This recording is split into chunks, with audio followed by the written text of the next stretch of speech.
Hello, it's time for me to read Chapter 7 of Farmer Boy by Laura Ingalls Wilder.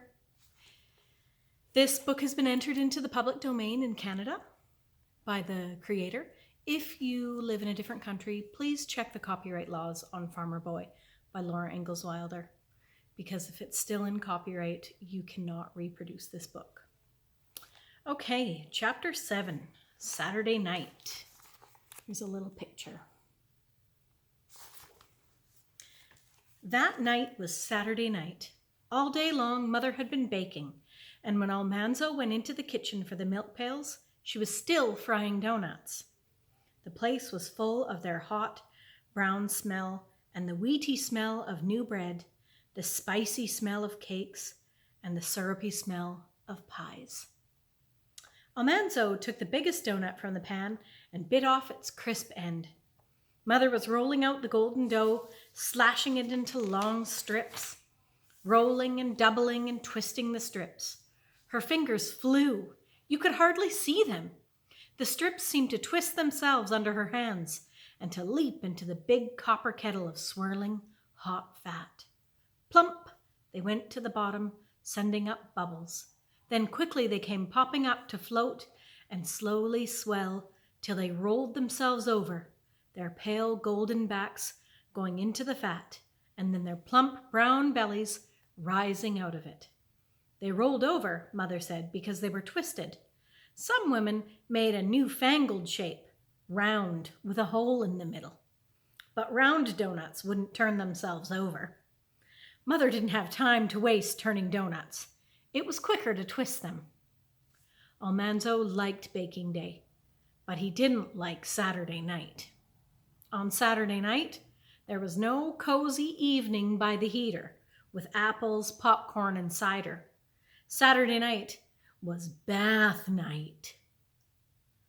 After supper, Almanzo and Royal again put on their coats and caps and mufflers and mittens, and they carried a tub from the wash tub outdoors to the rainwater barrel. Everything was ghostly with snow. The stars were frosty in the sky, and only a little faint light came from the candle in the kitchen. The inside of the rainwater barrel was coated thick with ice, and in the center, where the ice was chopped every day to keep the barrel from bursting, the hole had grown smaller and smaller. Royal chopped at it, and when his hatchet went through with an oozy thud, the water welled up quickly because the ice was squeezing it from all sides. It's odd that water swells when it freezes. Everything else seems smaller in the cold. Almanzo began dipping water and floating pieces of ice into the wash tub. It was cold, slow work, dipping through the small hole, and he had an idea. Long icicles hung from the kitchen eaves. At the top, they were a solid piece of ice, and then their pointed tips hung down almost to the snow. Almanzo took hold of one and jerked, but only the tip broke off. The hatchet had frozen to the porch floor where Royal had laid it. But Almanzo tugged it loose. He lifted it up in both hands and hit the icicles. An avalanche of ice came down with a splintering crash. It was a glorious noise. "Hi, give me," Royal said. But Almanzo hit the icicles again. The noise was louder than before. "You're bigger than I be. You hit him with your fists," Almanzo said. So Royal hit the icicles with both his fists. Almanzo hit them again with the hatchet. The noise was immense.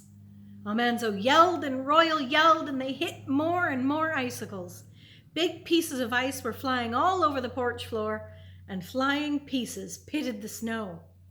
Along the eaves there was a gap as though the roof had lost some teeth.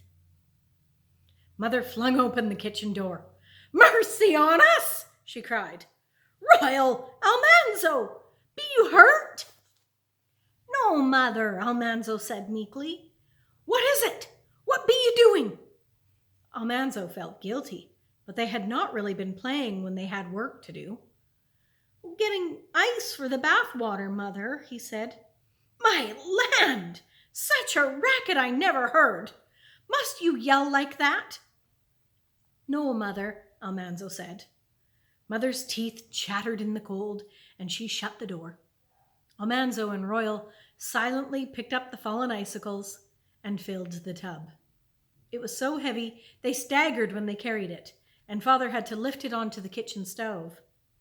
The ice melted while Almanzo greased his moccasins and Royal greased his boots. In the pantry, Mother was filling the six-quart pan with boiled beans, putting in onions and peppers and the piece of fat pork, and pouring scrolls of molasses over all.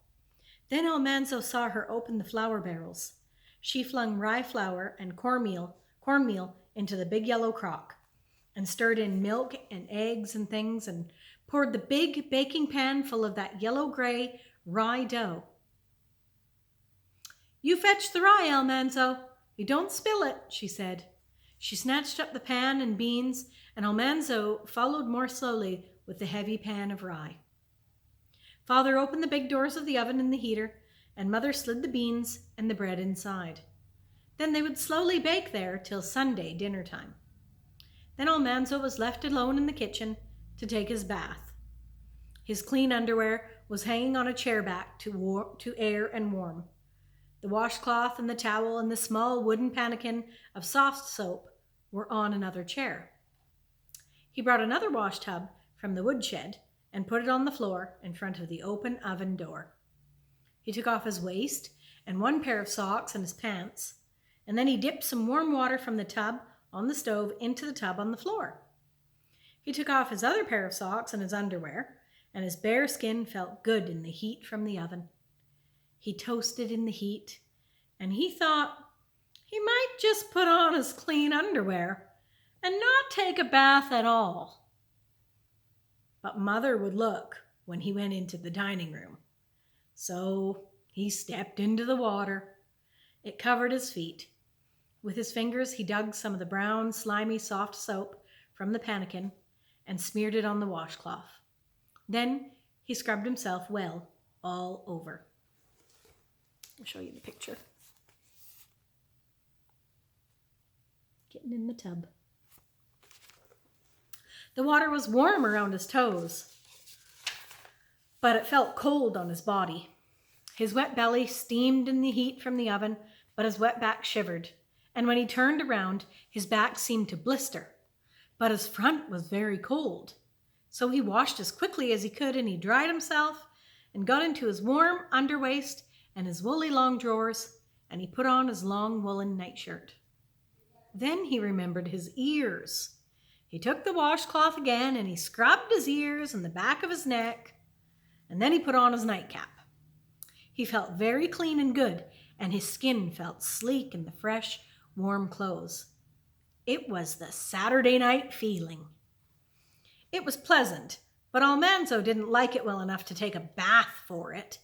If he could have had his way, he wouldn't have taken a bath till spring.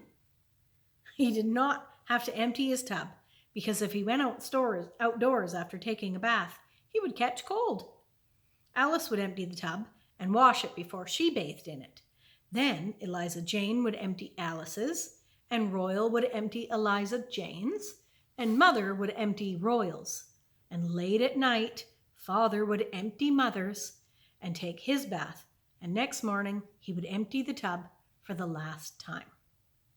Almanzo went into the dining room in his clean, creamy white underwear and socks and nightshirt and cap. Mother looked at him, and he went to her to be inspected. She laid down her knitting, and she looked at his ears and the back of his neck, and she looked at his soapy clean face, and she gave him a hug and a squeeze. "There, run along with you to bed." He lighted a candle, and he padded quickly up the cold stairs and blew out the candle and jumped into the soft, cold feather bed. He began to say his prayers, but went to sleep before he finished them. That's the end of that chapter. We'll see you again. Bye-bye.